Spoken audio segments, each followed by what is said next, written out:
Well, hello everyone.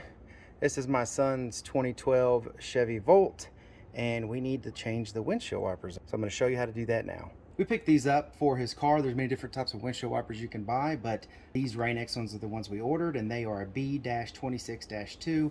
I'll put a link to these down in the description of the video so you can check them out. So when you take them out of the package, they're going to come basically, it's going to be the windshield wiper. You're going to have a little adapter that's inside of there, and of course it's going to have a little instruction manual and so forth. But so you simply take this adapter, you put it in this groove here at the top, you push it on and snap it down just like that. To remove this blade, you just lift your windshield wiper arm up, press the little button that's here in the top of the blade, push that in, your windshield wiper blade is going to slide out.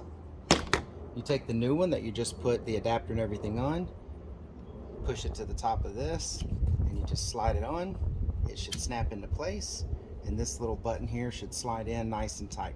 So you want to wiggle a little bit, make sure that blade's on, and that blade is on. It's as simple as that. Now we're going to go to the other side. That one's got a little bit more that we got to do, but not much. So on the other blade, these Rain-X blades are somewhat directional. They have this little fin on them that helps them push down on the windshield.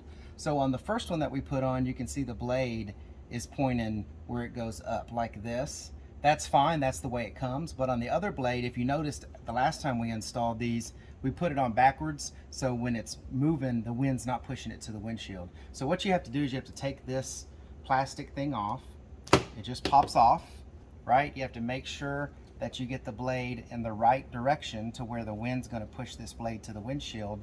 And then you put this on the little hole in the middle, and it just snaps into place.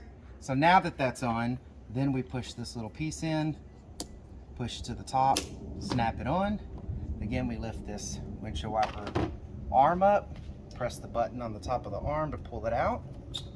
That comes out. And then you take this new one, you slide it right in, you make sure that that little thing sticks there. The little button is in there nice, and now both of these are on the windshield in the proper direction. And that's about all you need to do. So if you would, please hit the like button right below this video, give it a thumbs up. Also subscribe to the channel. It's the little red button right below the video. It's absolutely free, but it helps me out. I'll take care, and I will see you on the next video.